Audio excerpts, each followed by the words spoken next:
आज हम एक नया चैप्टर स्टार्ट करने जा रहे हैं। नाम है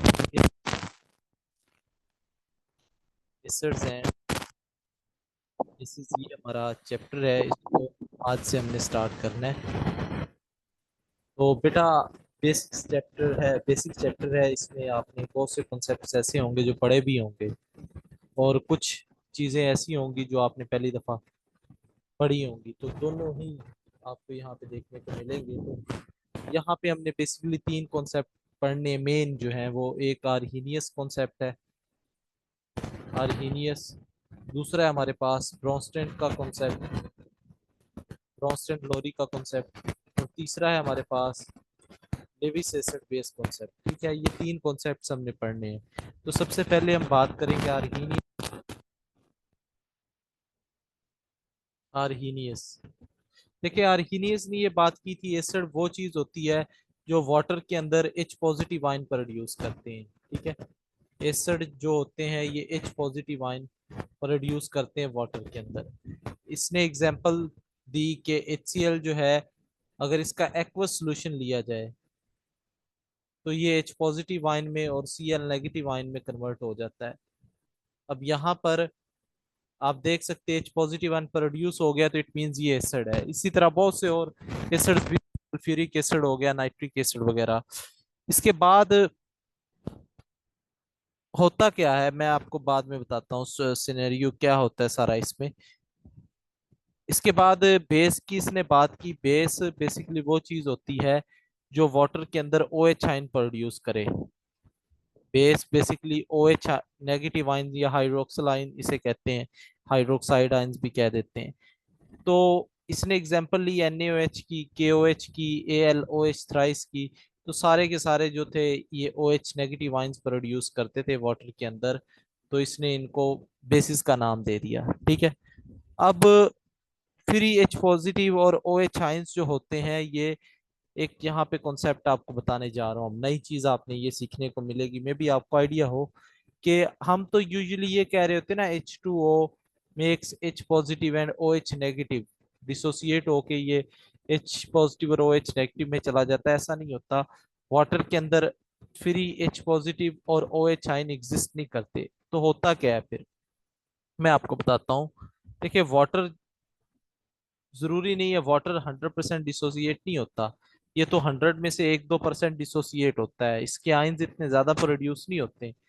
जो होते हैं आयंस, वो भी वाटर के साथ रिएक्शन करते हैं। चूंकि ऑक्सीजन के पास लोन पेयर ऑफ इलेक्ट्रॉन्स हैं, तो ये लोन पेयर ऑक्सीजन क्या करेगा, इस हाइड्रोजन को दे देगा। तो इससे ये बना देगा H3O पॉजिटिव। इसको हम कहते थे हाइड्रोनियम आयन। तो वाटर के अंदर हाइड्रोनियम आयन एग्जिस्ट कर रहा होता है, एक तो H पॉजिटिव एग्जिस्ट नहीं करता। ये बात आपको समझ आ जानी चाहिए। ठीक है, इसी तरह OH आयन कैसे एग्जिस्ट करेगा फिर, उसका भी बता दूं आपको। तो OH आयन जो होता है वो एग्जिस्ट करता है H3O2 नेगेटिव की फॉर्म में। H3O2 नेगेटिव की, ये आपको नई चीज सीखने को मिल रही है कि आपने शायद ये सोचा हो कि OH ही होते हैं। तो ये भी सिमिलर केस होता है, वाटर के साथ रिएक्शन होने के बाद ये बन जाते हैं H3O2। तो फिर ही H पॉजिटिव या OH आयंस एग्जिस्ट नहीं कर रहे वाटर के अंदर। H3O2 नेगेटिव आयंस एग्जिस्ट करता है, OH as a H3O2 negative ions. ठीक है, अब मैं आपसे एक सवाल करता हूँ, आपने बताना है इनमें से लेविस बेस कौन सी है। लेविस सॉरी, आर्हीनियस बेस कौन सी है इनमें से, ये सवाल है आपसे। नंबर 1 है हमारे पास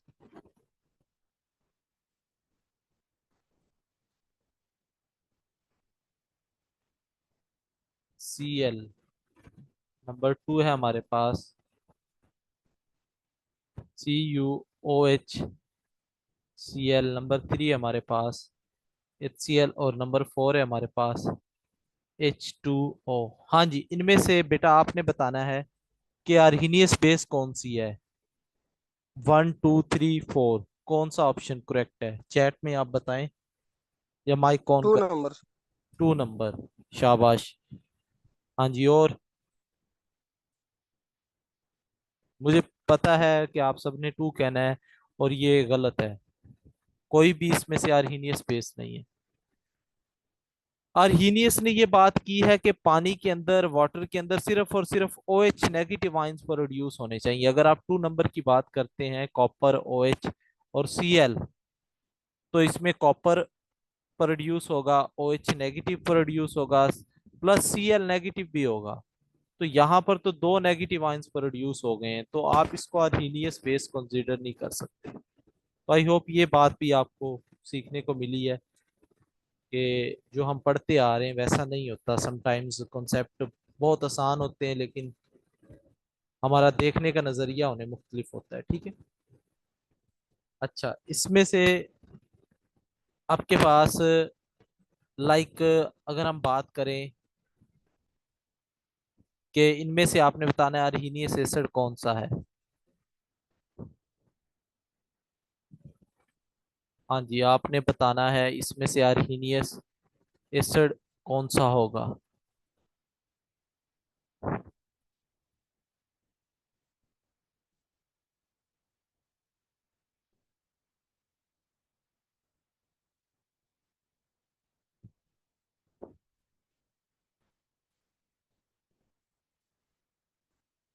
हाँ जी, इसमें से बताएं कौन सा अर्हीनियस एसिड है। जी बेटा, 1, 2 और 3।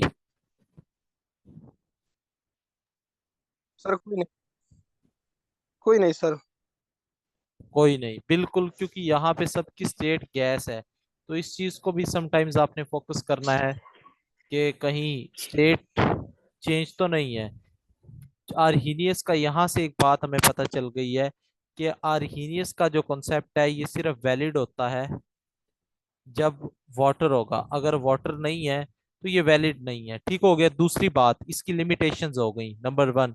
नंबर 2, कि आपने देखा है कि समटाइम्स समटाइम्स क्या, कि बल्कि ये कैल्शियम ऑक्साइड है, ये बेस है, ये बेस होती है, लेकिन आर्हीनियस इस चीज को एक्सप्लेन नहीं करता। इसी तरह कार्बन डाइऑक्साइड एक एसिड है, आर्हीनियस नहीं बताता इसको। तो ये 2 लिमिटेशंस थी इसकी। ठीक हो गया। इसके बाद हम बात कर लेते हैं सेकंड कॉन्सेप्ट की, वो है ब्रोंस्टन लोरी कॉन्सेप्ट। ब्रोंस्टन लोरी कॉन्सेप्ट, देखें इसने मॉडिफिकेशन कर दी है। ये इसका कॉन्सेप्ट भी ठीक है, अर्हीनियस का भी ठीक है। अर्हीनियस को हमने रॉन्ग नहीं कहा, हमने उसे कहा ये लिमिटेड है। ठीक है, हमने उसे ये नहीं कहा कि इसके ये गलत चीजें, इसने डिफेक्ट्स हैं। डिफेक्ट्स नहीं थे उसके अंदर, उसके अंदर लिमिटेशंस थी। डिफेक्ट और लिमिटेशन में फर्क होता है। डिफेक्ट कहते हैं ये गलत बात है, लिमिटेशन कहते हैं इसका नजरिया सिर्फ महदूद है, कुछ चीजों तक वैलिड होता है। ठीक है। और ब्रॉन्स्टन लोरी की बात करें तो इसने 1923 के अंदर JN ब्रॉन्स्टन एंड LM और JM लोरी ने बल्कि ये कॉन्सेप्ट दिया था। और इन्होंने कहा कि एसिड वो चीज होती है जो प्रोटॉन को एक्सेप्ट करे। अब आपने प्रोटॉन को ये बोल देते H पॉजिटिव, और आपको, मुझे उम्मीद है ये आइडिया भी होगा H पॉजिटिव को प्रोटॉन क्यों कहते हैं, क्योंकि इसमें से एक इलेक्ट्रॉन निकल जाए तो पीछे प्रोटॉन ही बचता है सिर्फ, इसलिए इसका नाम प्रोटॉन पड़ जाता है। जो इसको डोनेट करे, जो इसको डोनेट करे प्रोटॉन को, वो एसिड होता है। और बेस वो चीज होती है जो प्रोटॉन को गेन करे, ये बेस होती है। अब यहाँ पर ये कॉन्सेप्ट आता है एसिड और बेस का नया। और यहाँ पे फिर इसके अकॉर्डिंग ही ये चीजें हमने देखनी है कि मान ले HCl है और H2O है। अब यहाँ से ये इसको प्रोटॉन डोनेट करेगा, ये बन जाएगा H3O पॉजिटिव और साथ में Cl नेगेटिव। अब देखें इसने ये बात की कि जब एक ये बेस है यहाँ पर और HCl एक एसिड है। अब यहाँ पे जब एक बेस प्रोटॉन एक्सेप्ट करती है तो उससे हमेशा कंजुगेट एसिड बनता है। तो कंजुगेट एसिड की डेफिनेशन क्या होगी? When a base accept proton, जब एक बेस प्रोटॉन को एक्सेप्ट करती है उसे कंजुगेट बेस कहते हैं, और कंजुगेट एसिड कहते हैं। और कंजुगेट बेस क्या होगी? व्हेन एन एसिड डोनेट, जब एक एसिड डोनेट कर देता है प्रोटॉन को, तो जो पीछे चीज बच जाती है, thing left behind, thing left behind, जो चीज पीछे बच जाती है, लाइक Cl नेगेटिव, तो ये कंजुगेट बेस होती है। और बाद में आपको आइडिया होगा कि लिविस ने भी ये बात की थी। लिविस ने ये कहा कि जितने भी नेगेटिवली चार्ज स्पीशीज होती हैं वो लिविस बेसिस होती हैं। ठीक है, ये आगे वैसे हम पढ़ेंगे इस चीज को भी। यहाँ पे कंजुगेट एसिड और बेस का कॉन्सेप्ट आ जाता है। यहाँ पे एक चीज मैं आपसे पूछूंगा, आप एमसीक्यूज के तौर पर, acid base is, acid base is a relative concept, B absolute concept, C both, D none। हाँ जी, तो आप लोग बताएं बेटा, इसमें से कौन सा ऑप्शन ठीक हो सकता है? एसिड बेस रिलेटिव कॉन्सेप्ट होता है, एब्सोल्यूट होता है, या दोनों हो सकते हैं जी? एनीवन? कोई नहीं, गलत भी हो सकते हैं, तो जरूरी नहीं है, तो बताना जरूर चाहिए आप। तो ए बताया है रिलेटिव। रिलेटिव, रिलेटिव क्या मतलब है इसका, बता सकते हैं आप? जी, रिलेटिव का क्या मतलब होता है? एनीवन? बस तुक्का लगा रहे हैं या तो?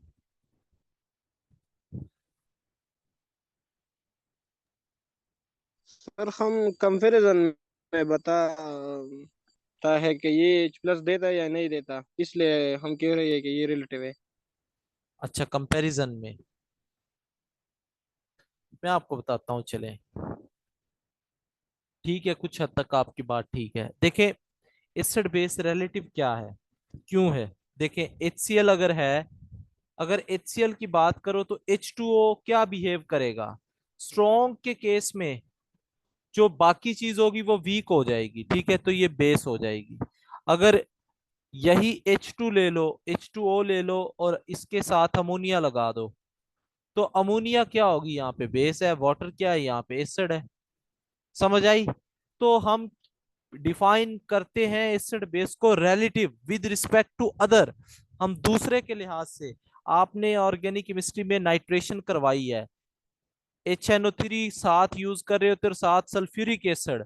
मैं आपको हैरान कुन बात बता दूं तो यहाँ पे, वैसे तो हम इसको डिटेल में पढ़ेंगे, ठीक है, लेकिन यहाँ पे जो HNO3 है ये बेस बिहेव करता है।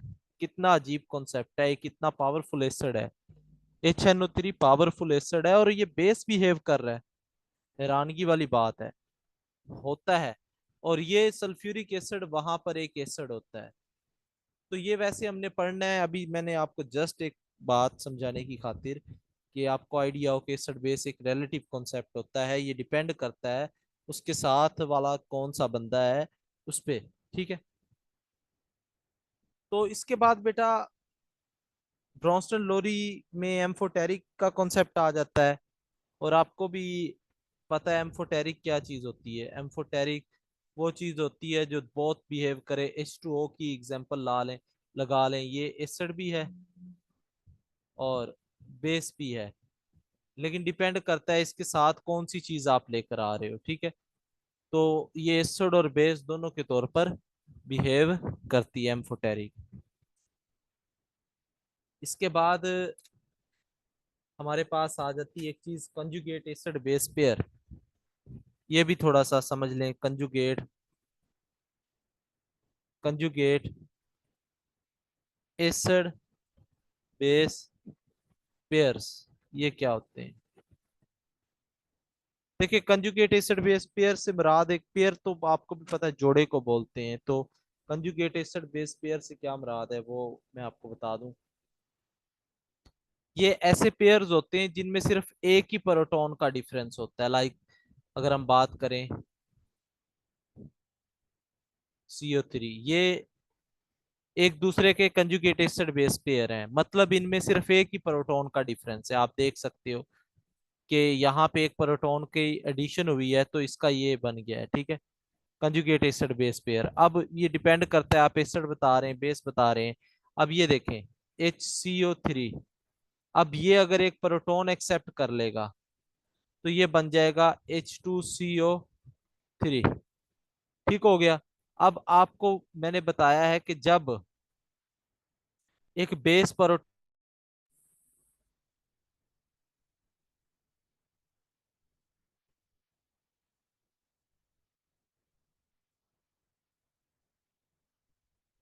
जी आवाज आ रही है आप लोगों को? हम बात कर रहे थे basically conjugate acid base pair की, तो मैं आपसे,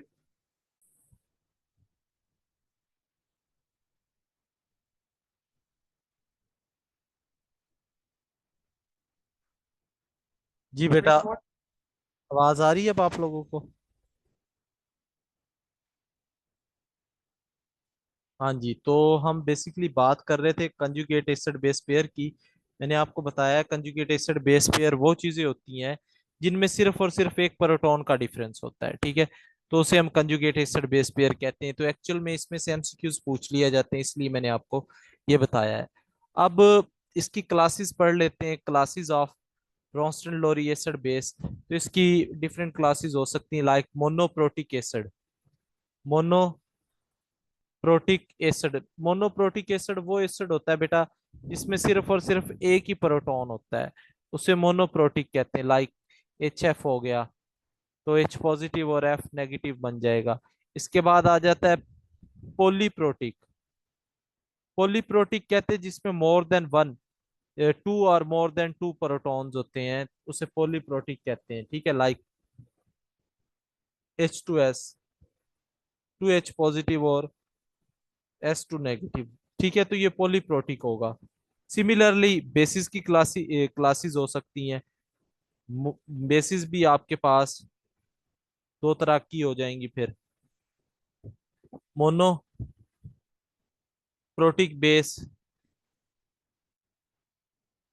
ये लाइक इसके अंदर एक प्रोटॉन हो और वो एक ही प्रोटॉन एक्सेप्ट कर सके, उसे मोनोप्रोटिक कहते हैं, ठीक है। या पॉलीप्रोटिक हो सकती है। पॉली में क्या होगा, जिस जो एक से ज्यादा प्रोटॉन को एक्सेप्ट कर ले, लाइक SO4 की पावर -2, और इसमें आप 2 प्रोटॉन इसको डोनेट कर सकते हो। तो ये बेटा आपके पास पॉलीप्रोटिक बेसिस होती हैं। तो ये दो क्लासेस थी, एसिड की भी और बेसिस की भी। इनको भी आपने थोड़ा सा माइंड में रख लेना है, ठीक है जी। इसके बाद हमारे पास आ जाता है थर्ड कॉन्सेप्ट, वो है Lewis acid base concept. Lewis acid base concept, अच्छा बाकी जितने भी कॉन्सेप्ट थे वो डिपेंड कर रहे थे प्रोटॉन के ऊपर, प्रोटॉन से समहाउ लिंक्ड कर रहे थे। 90% आप देखेंगे एसिड जो होते हैं उनमें प्रोटॉन्स पाए जाते हैं ज्यादातर एसिड्स के अंदर। लेकिन जो लेविस का था ये टोटली बाकी लोगों से, इसने अलग काम किया है। इसने बेसिकली बात की है इलेक्ट्रॉन पेयर की, इलेक्ट्रॉन पेयर की डोनेशन की बात की है इसने, या लोन पेयर डोनेशन की बात की इसने। ये बात की एसिड वो चीज होगी जो इलेक्ट्रॉन पेयर एक्सेप्ट करेगा, या lone pair of electron accept करेगा, ठीक है। और दूसरी बेस इसने कहा वो चीज होगी जो लोन पेयर डोनेट करेगी। यहाँ पे कंप्लीट डोनेशन और बात हो रही है, यहाँ पे कंप्लीट मतलब शेयरिंग की बात भी हो सकती है। ये नहीं है कि वो डोनेट ही करे, ठीक है। इस बात को भी थोड़ा सा माइंड में रखना है समटाइम। यहाँ पे हम जो बात ले रहे होते हैं, मैं आपको समझा रहा हूँ कि यहाँ पे जो हम बात ले रहे हैं वो कोऑर्डिनेट कोवलेंट बॉन्ड की बात कर रहे हैं। कोऑर्डिनेट मोस्टली केसेस में कोऑर्डिनेट होता है और कम केसेस में आयनिक बॉन्ड बनता है। कोऑर्डिनेट कोवलेंट बॉन्ड वो होता है, ये बेसिकली टाइप ही होती है कोवलेंट बॉन्ड की।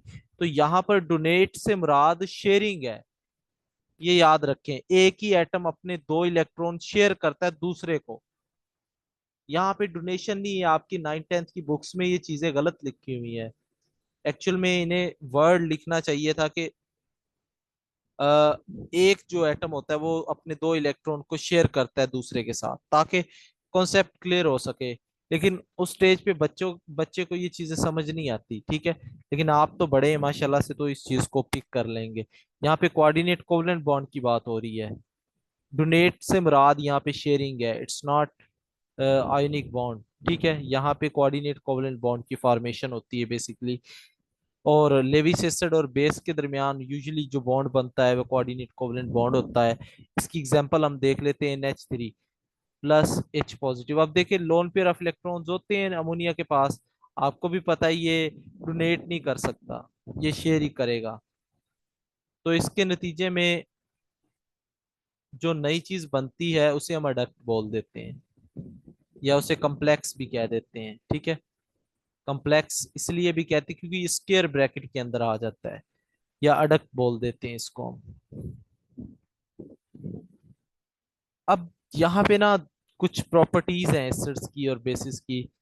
एसिड्स के लिए कंडीशंस आ गई है कि ये इलेक्ट्रॉन डेफिशिएंट होने चाहिए। इलेक्ट्रॉन डेफिशिएंट,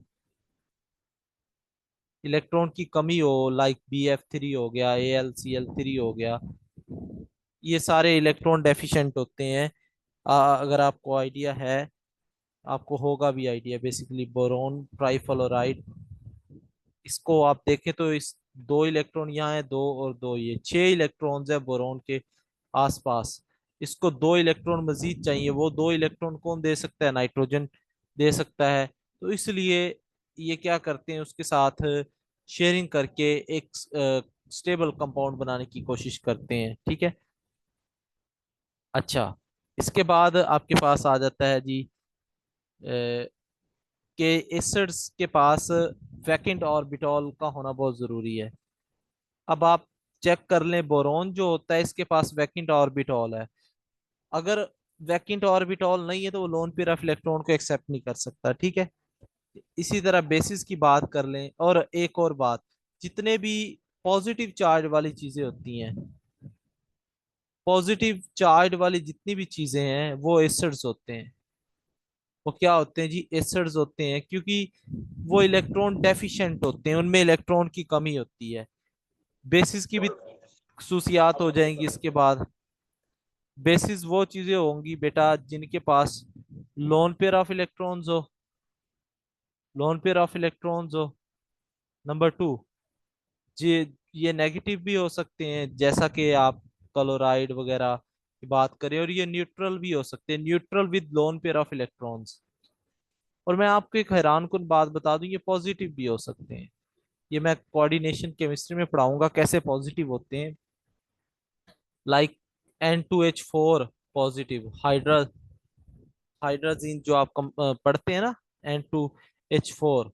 तो यहाँ पर क्या होता है बेटा, एक्चुअल में एक नाइट्रोजन के ऊपर बेसिकली पॉजिटिव चार्ज होता है, एक नाइट्रोजन के ऊपर पॉजिटिव चार्ज होता है, और दूसरे के पास लोन पेयर होते हैं। तो ये इस दूसरा जो होता है ना, ये लोन पेयर ऑफ इलेक्ट्रॉन्स को डोनेट करता है एक्चुअली, ठीक हो गया। तो इसलिए हम कह देते हैं कि पॉजिटिव भी हो सकती हैं। ये एक वैसे हैरान कुन बात है, लेकिन ये कोऑर्डिनेशन केमिस्ट्री में मैं आपको बता दूंगा। बेसिस की ये प्रॉपर्टीज हो गई हैं, और आपको पता चल गया कि ये तीनों कॉन्सेप्ट्स क्या थे। इसके बाद हम बात करेंगे ऑटो आयनाइजेशन की, ऑटो आयनाइजेशन ऑफ वाटर की। ये थोड़ी सी बात कर लेते हैं। ऑटो आयनाइजेशन देखिए, दो टर्म्स होती हैं, एक आयनाइजेशन होती है और दूसरी होती है डिसोसिएशन। आयनाइजेशन जो होती है बेसिकली ये यूज कर लेते हैं पोलर कोवलेंट कंपाउंड्स के लिए। पोलर कोवलेंट के लिए हम जो यूज करते हैं आयनाइजेशन है। और जो डिसोसिएशन होती है ये हम यूज कर लेते हैं आयनिक कंपाउंड्स के लिए। ये थोड़ा सा इसको ना मार्क कर लीजिएगा डिफरेंस को, अगर आपसे कोई पूछे तो। ऑटो, ऑटो का मतलब या सेल्फ आयनाइजेशन, खुद ब खुद ब्रेक डाउन हो जानी। तो ऑटो आयनाइजेशन का मतलब होता है वो सब्सटेंस जो खुद ब खुद आयंस में कन्वर्ट हो जाए, सेल्फ आयनाइजेशन जिसे हम कहते हैं ना। तो बेटा बेसिकली हम आयनाइजेशन की बुनियाद पर ही चीजों को क्लासिफाई करते हैं। कुछ हमारे पास वीक इलेक्ट्रोलाइट्स होते हैं और कुछ हमारे पास स्ट्रॉन्ग इलेक्ट्रोलाइट्स होते हैं। तो अगर हम बात करें वीक की, तो वीक जो इलेक्ट्रोलाइट्स हैं, लाइक वाटर हो गया, एसिटिक एसिड हो गया, ये वीक है। और स्ट्रॉन्ग की बात करें, NaCl हो गया, HCl हो गया, ये स्ट्रॉन्ग है। तो जो वीक इलेक्ट्रोलाइट होते हैं उनका अल्फा जो होता है वो 1 से लेकर 5% तक हो सकता है। यानी 100 में से 5 मॉलिक्यूल उसके टूटते हैं। और जो स्ट्रॉन्ग होते हैं उनका अल्फा जो होता है, अल्फा डिग्री ऑफ डिसोसिएशन को कहते हैं। ये कितने वो आइंस में जाकर टूटते हैं, अल्फा इनका जो होता है वो 100 होता है। ठीक हो गया स्ट्रॉन्ग का। अब वाटर जो होता है बेटा, ये वीक आयनाइज आयनाइजेशन शो करवाता है, और लेकिन होता ये खुद ही या खुद सेल्फ, आप कह सकते हो डिसोसिएट होता है। तो इस प्रोसेस को हम कहते हैं, वो चीजें जो खुद ब खुद टूट जाती है उसको हम कहते होते हैं ऑटो आयनाइजेशन। ठीक है, ये आपने याद रखना है। इसके बुनियाद पर आपने इसका केसी भी निकाल सकते हैं। केसी क्या है, बेसिकली इक्विलिब्रियम कांस्टेंट। लेकिन चूंकि हम एसिड्स की बात करेंगे, अब देखो दो तरह का होता है ना, एक एसिड्स होते हैं और दूसरे हमारे पास बेसिस होते हैं। अगर तो आप बात करोगे एसिड्स की, तो एसिड के केस में हम इक्विलिब्रियम कांस्टेंट को चेंज कर देते हैं के ए में, और बेसिस के केस में हम के बी में। अब के ए क्या है, ये डिसोसिएशन कांस्टेंट ऑफ एसिड्स है।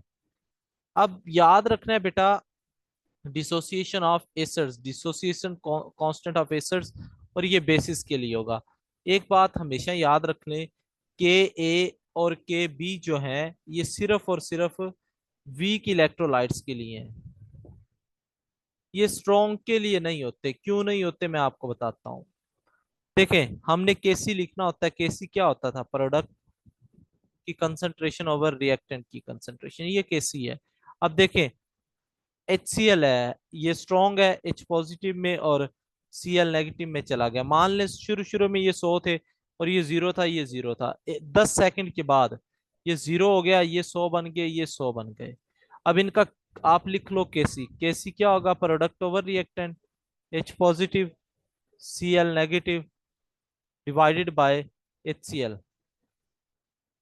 यहाँ इनकी वैल्यूज पुट कर दें। H की वैल्यू आ गई 0, और Cl की वैल्यू भी सॉरी, H की वैल्यू आ गई 100, और Cl की वैल्यू भी आ गई 100, लेकिन नीचे आ गया 0, क्योंकि अब कुछ वक्त के बाद HCl तो खत्म हो गया, तो उसकी वैल्यू तो 0 आनी थी। अब आप देख लो कि ऊपर आपके पास कुछ ना कुछ वैल्यू है, लेकिन नीचे 0 है। अगर कभी भी ऐसा केस हो कि ऊपर वैल्यू हो नीचे 0 हो, तो इसको इनफाइनाइट कहते हैं हम। ठीक है, तो इसकी वैल्यू हम मालूम नहीं कर सकते। तो इसलिए हम कहते हैं के सी या के ए के बी को हम स्ट्रॉन्ग एसिड्स के लिए नहीं लिख सकते, बल्कि ये सिर्फ और सिर्फ वीक एसिड्स की बात करता है। ठीक हो गया जी। अब आपने वैसे ये बात पढ़ी हुई है कि हमारे पास वीक एसिड्स जो होते हैं ये वाटर के अंदर जाकर कुछ ना कुछ डिसोसिएशन करवाएंगे। ये 1 से लेकर 5% तक डिसोसिएशन शो करवाते हैं। और इनका आप के ए लिख सकते हो। वो के ए होता है बेसिकली प्रोडक्ट्स ओवर रिएक्टेंट्स होता है। ठीक है, प्रोडक्ट्स ओवर रिएक्टेंट्स होता है। ठीक है, और ये डिसोसिएशन कांस्टेंट है। ये बेसिकली हमें बताता है,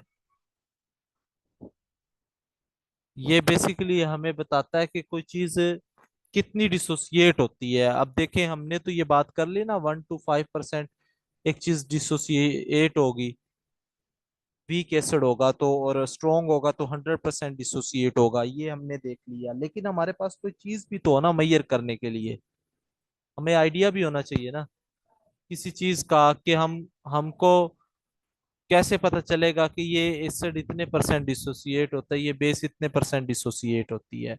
तो उसके लिए के ए होता है। के ए बताता है हमें एसिड की स्ट्रेंथ। याद रखें, के ए की वैल्यू जितनी ज्यादा होगी, एसिड की स्ट्रेंथ उतनी ही ज्यादा होगी। एसिड की स्ट्रेंथ उतनी ही ज्यादा होगी, ये बात आपने अंडरस्टैंड कर लेनी है। ये एक्चुअल में बता रहा है कि कोई चीज कितनी ज्यादा स्ट्रोंग है। मैं आपको थोड़ी सी वैल्यूज से भी मुतारफ करवाता हूँ आपको, लाइक एच। SO4, इसका नाम है hydrogen sulphate ion, hydrogen sulphate ion. ये एसिड ही है बेसिकली, क्योंकि इसके पास प्रोटॉन है ना। तो इसकी जो के की वैल्यू होती है वो होती 1.2 10⁻⁻²। इसी तरह HClO2, इसका नाम होता है क्लोरस एसिड, क्लोरस एसिड, और इसकी वैल्यू भी 1.2 10⁻⁻² ही होती है। इसी तरह HF, और इसका नाम आपको पता है हाइड्रोफ्लोरिक एसिड, फ्लोरिक एसिड, और इसकी वैल्यू जो होती है वो 7.2 10⁻⁻⁴। अब देखो बेटा, माइनस में जितनी रकम बड़ी होती है ना उतनी ही वो छोटी होती है। आप देख लो, इस -2 है, यहाँ पे -4 है, तो जो यहाँ पे माइनस में रकम बड़ी का मतलब है उतनी ही छोटी। -1 लाख और -1, -1 बहुत बड़ी रकम है, लेकिन -1 लाख बहुत छोटी रकम है। माइनस में जितनी रकम बड़ी होगी उतनी ही छोटी होगी। तो यहाँ से आपको ये आइडिया होगा, HF जो है ये वीक है एज कंपेयर टू HClO2 और HSO4 की पावर माइनस। तो ये इनके निस्बत बेटा ये वीक होता है। तो ये भी आपने थोड़ा सा माइंड में रखना है कि के हमें क्या एक्चुअल में इंफॉर्मेशन दे रहा है। इसी तरह बेसिस में भी आपके पास होता है, बेसिस के लिए भी एक कांस्टेंट है, वो के भी होता है। वो मैंने ऑलरेडी आपको बता दिया है। के भी क्या बताता है आपको, ये बेस की स्ट्रेंथ बताता है कि बेस जो है ये डिसोसिएट होती है, OH आइंस प्रोड्यूस होंगे, और इसके लिए भी आप एक्सप्रेशन लिख सकते हो, प्रोडक्ट्स ओवर रिएक्टेंट्स का BOH। ठीक है, ये आप एक्सप्रेशन लिख सकते हो इसके लिए भी। और बेसिकली ये आपको बताता है कोई भी बेस कितनी ज्यादा स्ट्रॉन्ग है, strength of base, strength of base. तो ये इस चीज को एक्सप्लेन करेगा। ठीक है, कि कोई बेस कितनी ज्यादा स्ट्रॉन्ग है, ये उस पर डिपेंड करेगा। के भी जितना ज्यादा होगा उतनी बेस की स्ट्रेंथ होगी। मैं आपको अगर मिसाल दूं कि हमारे पास है जी NH3 अमोनिया, इसकी केबी की वैल्यू जो है वो है 1.8 10⁻⁻⁵। CH3NH2 मिथाइल अमाइन, इसकी वैल्यू होती है 4.38 10⁻⁻⁴। अब बेटा अगर हम कंपैरिजन की बात करें तो जो मिथाइल अमाइन है ये जीत जाता है, इसकी स्ट्रेंथ ज्यादा है, क्योंकि इसकी पावर -4 है, इसकी पावर -5 है। मैंने ऑलरेडी आपको बताया कि जिसकी पावर जितनी बड़ी होगी उतनी वो कम होगी। ठीक है, तो ये आज हम यहीं पे एंड करेंगे। कल से हम पीएच और टाइप्स ऑफ सॉल्यूशन, फिर पीएच और उनके न्यूमेरिकल्स कुछ देख लेंगे, और इसके बाद बफर सॉल्यूशन की बात कर लेंगे, ये चीजें। तो आज के लेक्चर में आपका कोई सवाल है बेटा तो आप माइक ऑन करके पूछ सकते हैं जी। Any question?